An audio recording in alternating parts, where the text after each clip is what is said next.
Hello and welcome to Valerie Kitchen Yoga. My name is Valerie. Today's yin practice is for the late summer season. You all probably can attest to the fact that early summer with its vibrancy and spring is a lot different than late summer as we're starting to think about cooling down a bit more or after periods of heat where we might feel a little more depleted. The late summer season is attributed to the stomach and the pancreas and the spleen meridians in the body. Think of things that go around the front of the body and into the hips and into the low back. So we'll be working into those concepts today. The element is earth for the late summer season. So we're thinking grounding down in our breath and grounding down in our poses, even when one particular pose brings us up a little higher. We'll start on our backs.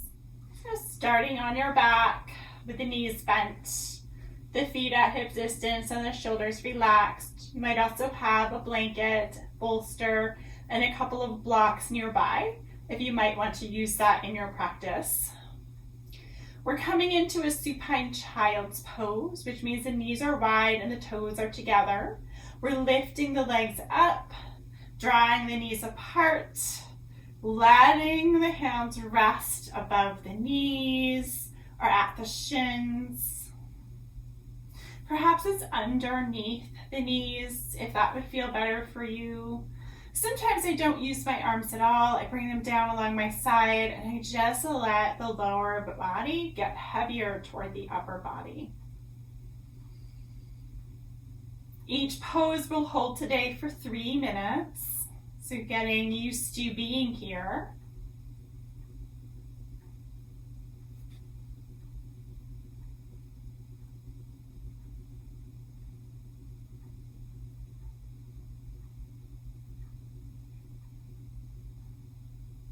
Coming into your breath and just sensing the breath in and out of the nose.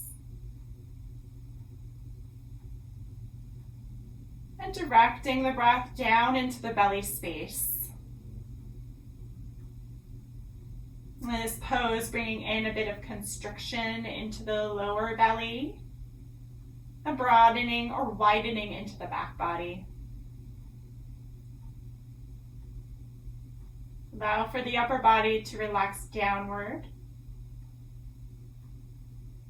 And then for a moment, bring some awareness to the base of the spine, around where the tailbone is, sacrum.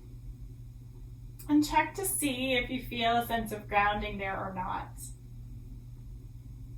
It's where we say our root chakra lives, kind of a center of rooting system in the body. Oftentimes associated with the roots of ourselves, such as our family and connections there.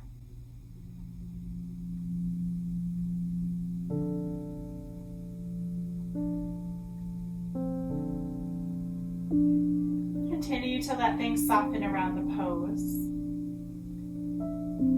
As we're holding the poses, they tend to evolve.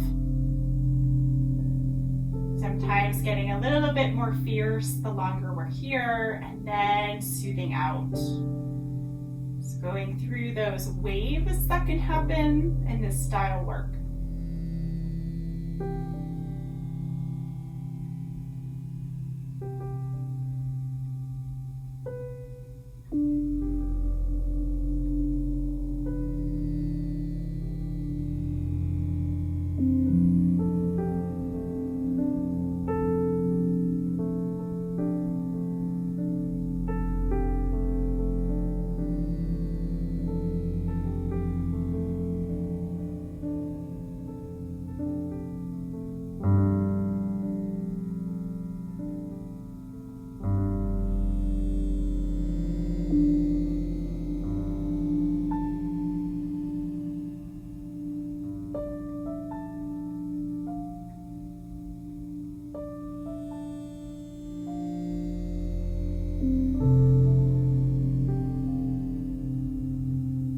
Last remaining 30 seconds or so of the pose, you might want to press the feet up toward the ceiling, walk the hands up the legs to the feet, or perhaps to the shins, coming into more of a happy baby. There could be a slight rock side to side or stillness.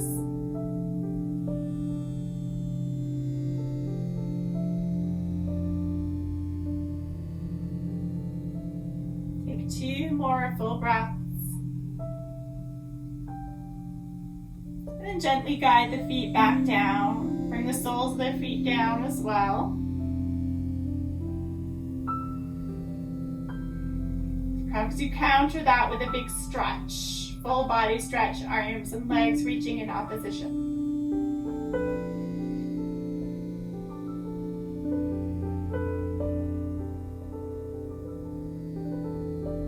So we'll start to come on over to one side and press up. Preparing ourselves to come into our second position, deer pose. And deer will gradually become a pigeon pose.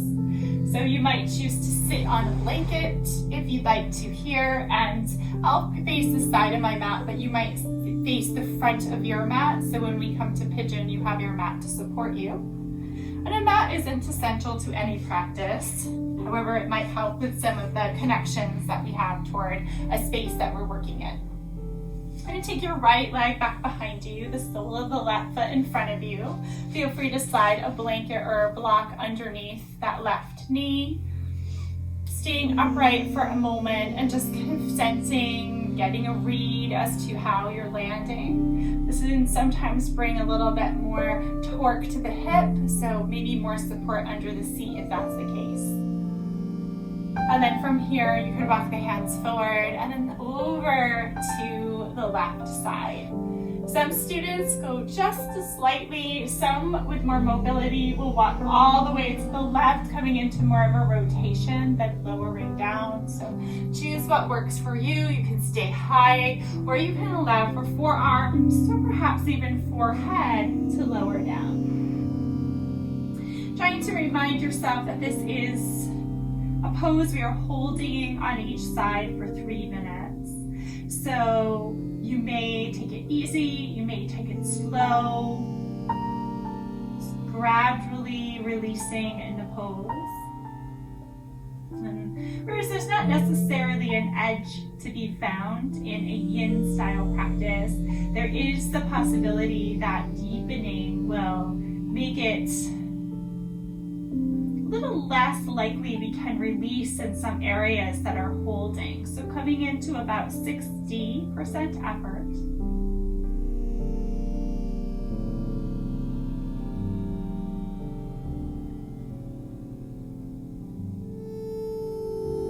Softening where you can, and then prepare to be here for a little while.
rising on up gradually. This deer pose becomes our pigeon pose. You're keeping your left leg forward, turning the right hip so it points down, and extending the leg back behind you. Really point through the toe as you do that so you can get nice and long. Add anything supporting underneath the right hip. So that could be the blanket you sat on, or it could be a block or a bolster resting down in, and then allowing yourself to fold forward. And today's purpose is I'm a little tight around my hips. I'm going to take a bolster underneath my chest and rest there. So you could do that too, or you could come all the way down without that added support.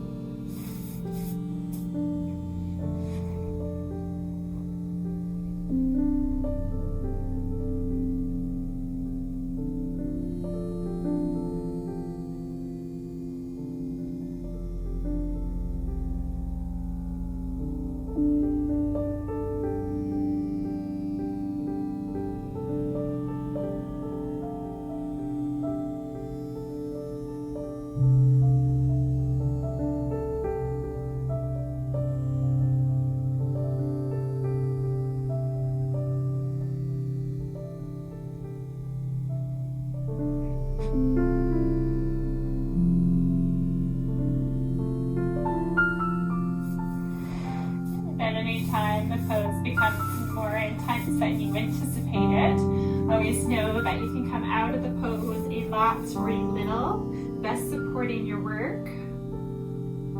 So you can gradually ease into the physical places, but also maintain focus of your breath and your intention in your work.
Breath here, preparing to move from the pose, starting to walk the hands back up, releasing, bending into the right knee and sitting back on the hips.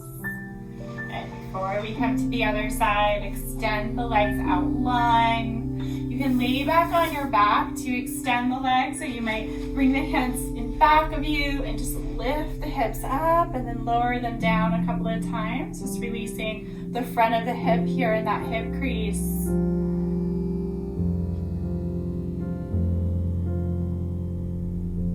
Wonderful. And then we start to come into the other side. So on this side, the left leg will be back behind you. I'm going to show you like propping your hips up on that blanket. I find that quite useful in my own body. And then you're going to be having that left knee back behind you now. So that area that got compressed now gets a little space around it. And without assuming this side will be the same as the other, we start to explore the depth of the deer pose. Knowing that we'll have 3 minutes in deer and 3 minutes in pigeon might determine what that support might look like if you choose any. Bolster, this time I'm using blocks. I'm showing you how the blocks could help support this pose as well. I usually choose forearms on blocks, reducing pressure to the wrists, and then settling in.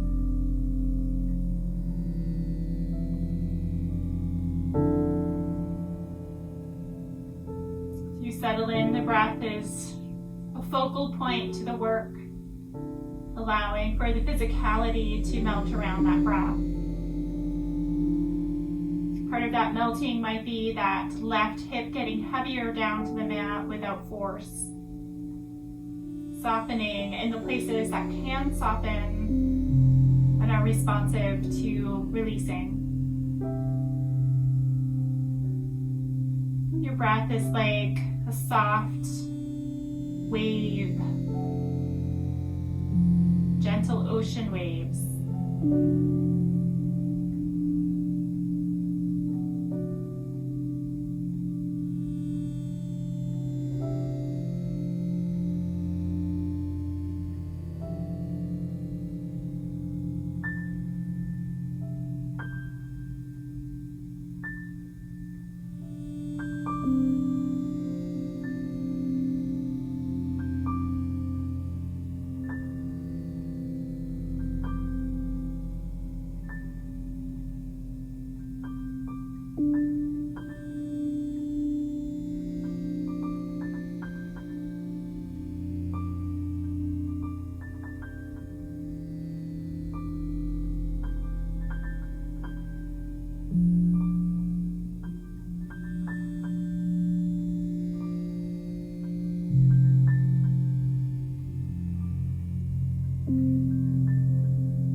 About 20 more seconds here. Come back into the breath if you've lost that connection.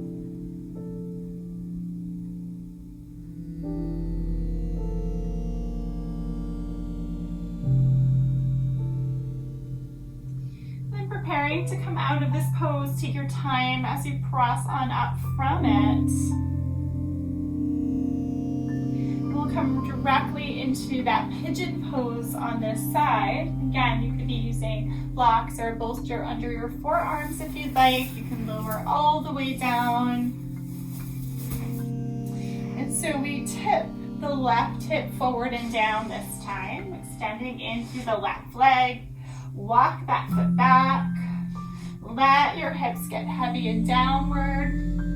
Add any support underneath the right hip so that the hip can settle and rest, not be lifted away from the mat. And then from here, maybe taking more of that. And again, what's called a swan pose. So we oftentimes know it as pigeon. It can be interchanged, but kind of finding swan with the lift of the chest. And then lowering to sleeping swan if you choose. You can let your head hang in your sleeping swan. Or you can let your forehead be supported by a block or two.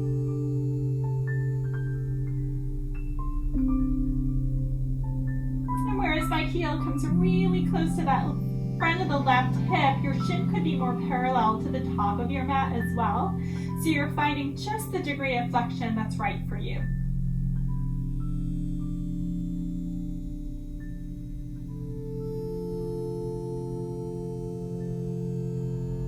Return to the cadence of your breath and be willing to stay here a little bit.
Start to gather on in now, deepening your breath as you go, pressing your way up, gathering in, and then allowing for your hips to get heavy downward again. Let's follow this up with just a brief moment in butterfly pose with the feet together and the knees out wide, kind of coming into more symmetry as you shift forward and breathe. It's just a couple of breaths here, but check in with yourself and just kind of feel what is to be felt. Perhaps it's more extension of the legs, reaching the arms back behind you again, or it could be full body stretch with your back on your mat. From here, we're coming into lizard pose. It's known as dragon pose in the yin variation. So I like to have something under my knees. I'm using my blanket, and we'll meet up in our tabletop position.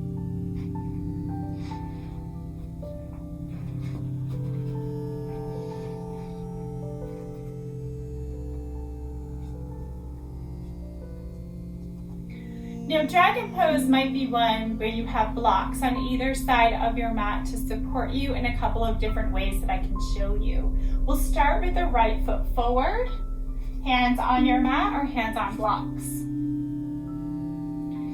Now, generally speaking, we have the foot directly forward with the knee and the ankle and the knee and the hip lined up.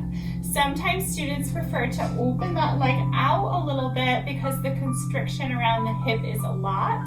I'm one of those. On my right side, the constriction really bothers the psoas area in my hip flexors. So walk your leg out if that's better for you. That means both blocks are going to be toward the inside of the foot. And then placing your hands on your blocks or on your mat directly. You're here for a moment. And then you'll start to tuck those back toes and gently ease that back knee back, only to your degree of release and extension into the front of the left hip. Here we take a moment to pause and to feel. Ask yourself if anything needs to change. Perhaps the arms are coming down lower. Perhaps you're walking that right foot over a little further. And we breathe deeply here.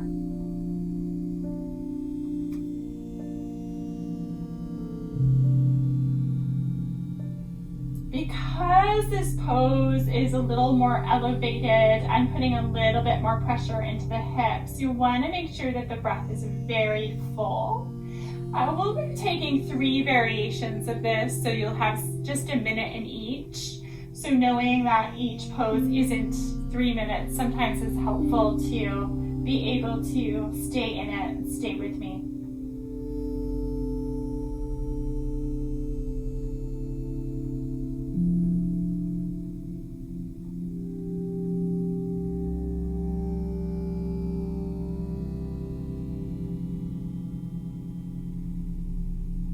So begin to turn out those right toes. They're coming on out to the side, and I show you, see, I have mine out to the side here at an angle off the mat. And then from here, you're gonna just open that hip out so that you're on the outside edge of the foot. The hip opens up here as you go. So if I were to face you to show you what this would look like, I've got the hip outward, the hands still on the blocks, and my knee further back behind me.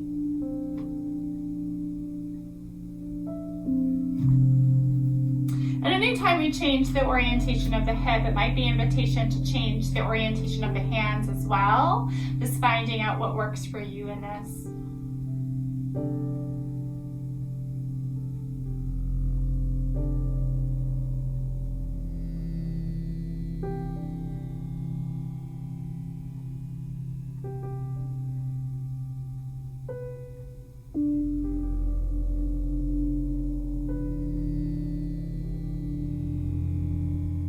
Continue to ground down into the left knee. Think about the energy as rooting into the knee, rooting around the sacrum.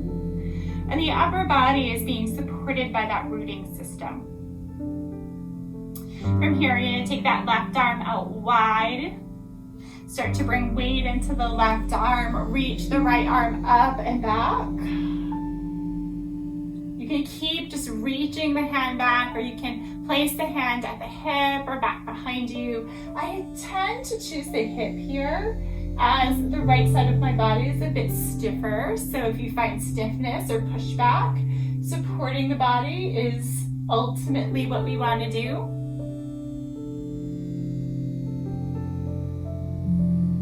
If the belly starts to bow down, hug the belly in slightly. This is a bit more active or young in nature. It's a yin pose, but there is some heat that needs to occur to hold the pose up. Good, slowly start to come back through the center. If you reach back, or say you clasp the foot, you're bringing your weight back up. You're gonna step your right foot back here. And option to open up the front of the hips by sitting back on the heels and walking the hands back into a bit of a saddle-ish pose. You might rock a little side to side as well.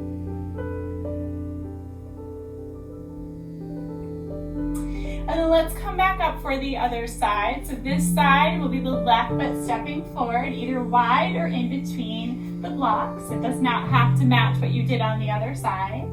You're stepping that back foot back behind you. Now opening up the front of the right hip to your degree, and then taking that pause here.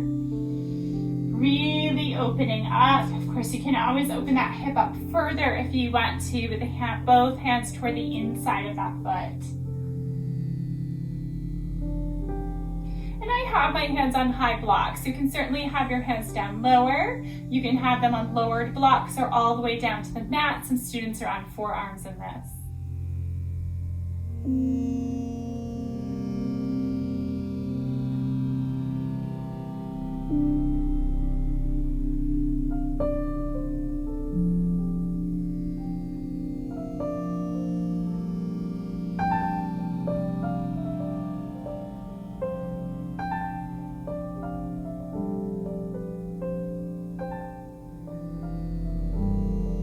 Staying with your breath here, just 3 more breaths.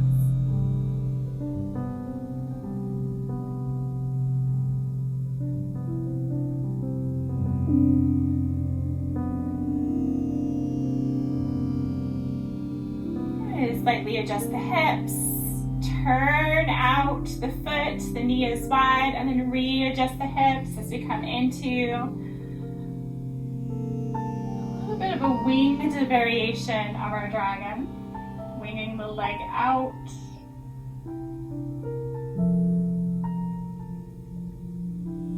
And staying with your breath. And there's nothing wrong with staying in that original dragon the entire 3 minutes. That is certainly an option. Certainly take it if that feels like a better option for you. Also lower down or lift back up as you're working. Things open up, or maybe perhaps things start to tighten or shrink. We want to offer what space we can to our bodies.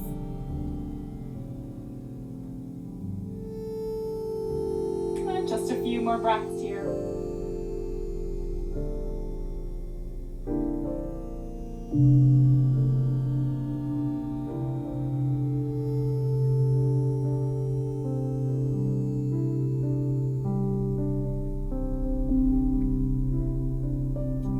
Keep that winged variation out of the legs if you want to. Start to take your right hand to the right. And then here we're opening up. So we're reaching that left arm up and overhead. You could reach back for the foot. You could bring the foot closer toward the hands if you want that added stretch. Or maybe the arm is resting behind you or at the hip. And here we are. Probably our most young variation of this pose, as there's a lot of activation in the body. You're breathing deeply, staying with this.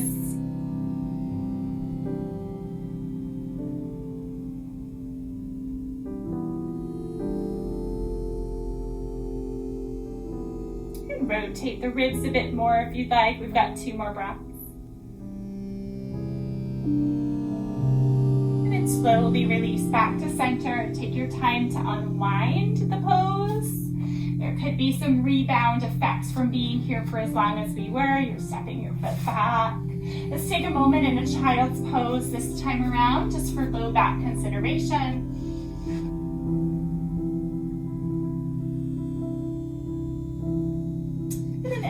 movements like cat-cow, anything that might feel good to you to move around the hips and the shoulders area. Good. And then from here, we're going to find our way into our Sphinx pose. Sphinx is our final pose, and then we'll take about a minute of Shavasana. So bringing your blanket toward the top of your mat here. Maybe you have another blanket that lines your mat, so you're on a softer surface. And then we're coming down onto forearms. Allowing for the hips to get heavy, and they've been constricted up until now, so you might feel kind of a flush of kind of heat or cold that comes into the front of the hips or the legs. And the back body has either been extended or neutral, so coming into this flexion might feel a little different for your hips as well. So take your time to kind of shift side to side in any way you need to. Positions of the arms might be with the forearms parallel, elbows either in line with the hips or slightly in front of. Sometimes what I like is just bring my palms together, interlacing, bring the elbows out wide. That triangle base really well supports the body here. You can let your head hang or support your forehead with blocks. Your legs can be relaxed unless you need some extra support for the low back, and then activate the legs by pressing into the tops of the feet.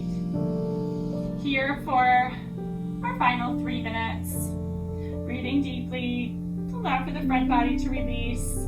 And just a reminder, we're working into those stomach, spleen, pancreas kind of areas of the body where the meridians cross these sections. So thinking of the low belly, the sides of the body, and the back as beginning to come around together. That beautiful kind of furnace support that's in that area, that heating structure. Those last wisps of heat in the late summer. And then here, so close to the earth, so many earth critters and creatures that slide along their bellies like a snake, or kind of come down closer to the earth or live in the earth. And so here we get to feel that grounding nature of our hips downward to the earth, reminding ourselves that we are part of the earth, we are earth.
As we come into these last 30 seconds here, feel free to take this up a notch in your Sphinx pose if you want to, pressing down into the hands and lifting the heart a little bit more. You can stay rested in your Sphinx pose if you want to, or perhaps come out of this early, stacking palms and resting your forehead.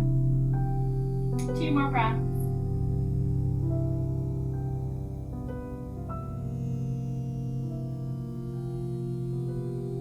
If you're in your seal, just lower down to Sphinx first. Stack the palms, rest the forehead on stacked palms, and just let the body rest for a moment. Maybe you shake the hips a little side to side, or bend the knees and sway the feet side to side, releasing the low back.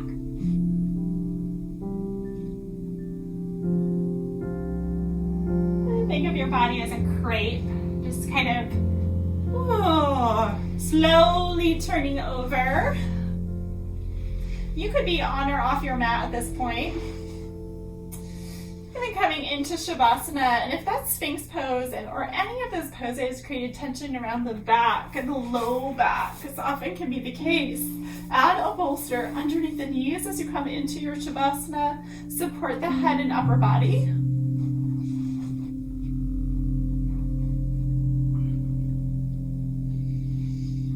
And settle the arms along your side.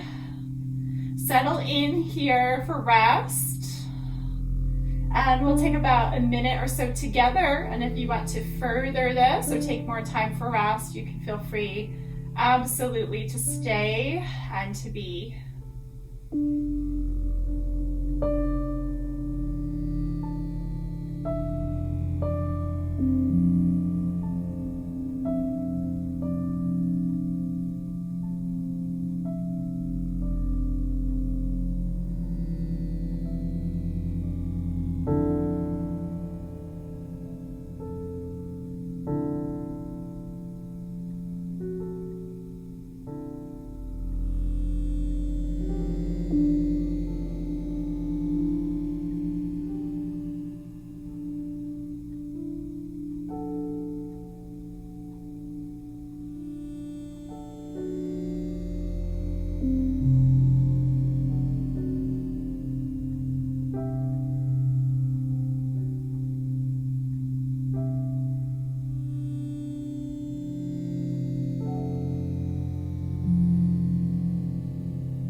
Ready to come out of the pose. You'll deepen your breath and move your fingers around. And if you'd like to stay here a little bit longer, feel free to do so. Once again, my name is Valerie, and this is Valerie-cation Yoga. If you enjoyed your late summer yin practice, come back again anytime. Thank you so much.